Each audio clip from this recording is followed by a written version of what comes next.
Europe 1.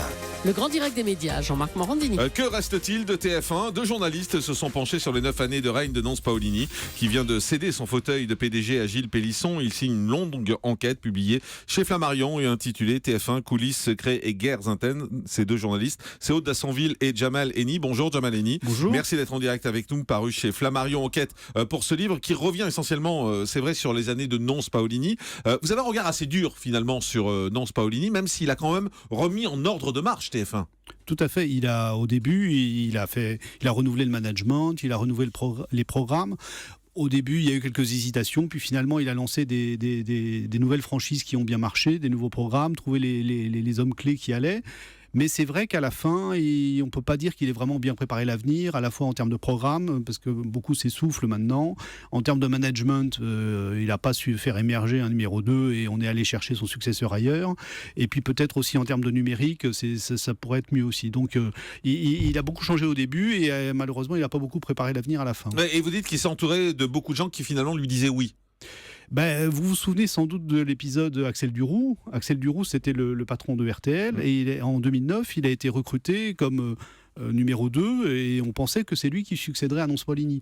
Et ce qui s'est passé est très bizarre, c'est-à-dire en 6 mois, Nonce Paolini, qui au début voulait Axel Duroux, l'avait choisi, à la fin n'en voulait plus, quoi. Et ça, il est resté 6 semaines à TF1. Et cet épisode-là montre la difficulté de TF1 d'accepter les greffes internes, les gens qui viennent de l'extérieur, les gens qui n'ont pas fait toute leur carrière ou une grande partie de leur carrière à TF1 ou dans le groupe.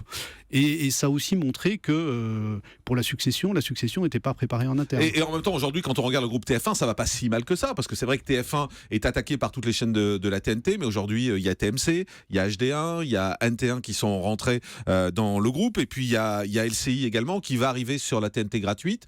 Donc on se dit que finalement là-dessus, globalement, quand on regarde globalement et pas simplement TF1, Nonce Paolini s'en est pas trop mal sorti. Écoutez, vous et moi, à sa place, je ne sais pas si on a fait beaucoup mieux, honnêtement. Quand vous avez 20, 25, 26, 27 chaînes à la place de 6, évidemment, c'est plus dur. Quand vous êtes leader et que vous innovez, forcément, vous avez plus de risques en termes d'audience, etc.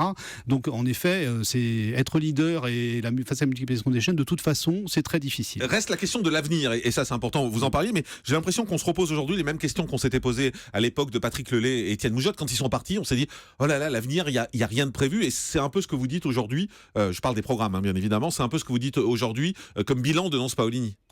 Sur les programmes, les séries américaines, celles qui marchent bien, Esprit criminel, ça date de 2005, Grey's Anatomy de 2005 et les audiences baissent. Sur le programme de flux en prime, The Voice, ça date de 2012, Danse avec les stars de 2011. Sur les séries françaises, alors là, tenez-vous, Une famille formidable qui continue à très très bien marcher en audience, ça date quand même de 92. Oui, mais si ça marche en même temps, il n'y a pas de raison de sortir. Oui, mais ce qu'on aimerait bien, c'est que trouver des nouvelles pousses qui marchent aussi bien. Et ça, c'est en effet très difficile et ça a été fait seulement en partie. Ouais. Dans votre livre qui s'appelle, je le rappelle, TF1 coulisses, secrets et guerres internes, vous parlez également des relations entre TF1, entre la direction et les politiques. Et ça, c'est assez intéressant parce que on a l'habitude de dire que TF1 est une chaîne de droite.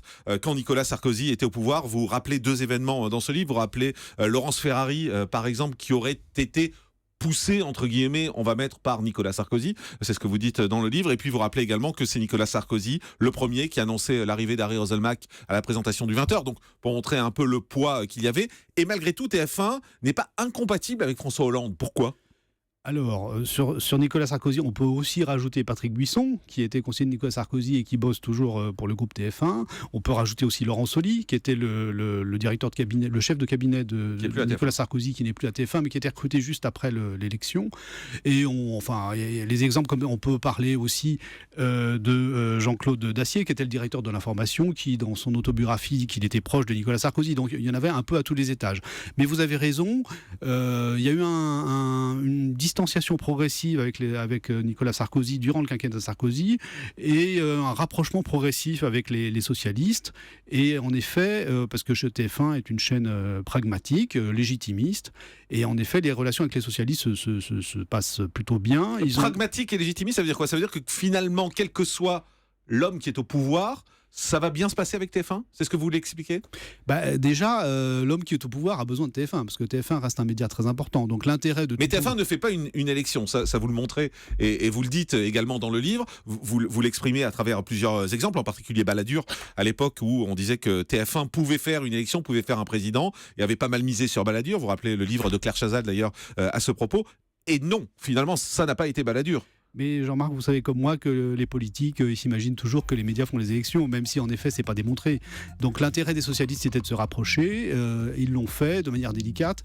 On rappelle dans le livre toutes les horreurs qu'ils avaient dit sur TF1 sous Nicolas Sarkozy, qu'ils ont mis à la poubelle dès qu'ils sont accédés au pouvoir. On rappelle ce qu'il y avait dans leur programme, ce qu'ils voulaient changer dans la loi pour que les groupes de médias ne soient plus détenus par des groupes qui vivent de marché public. Ça aussi c'est parti à la poubelle.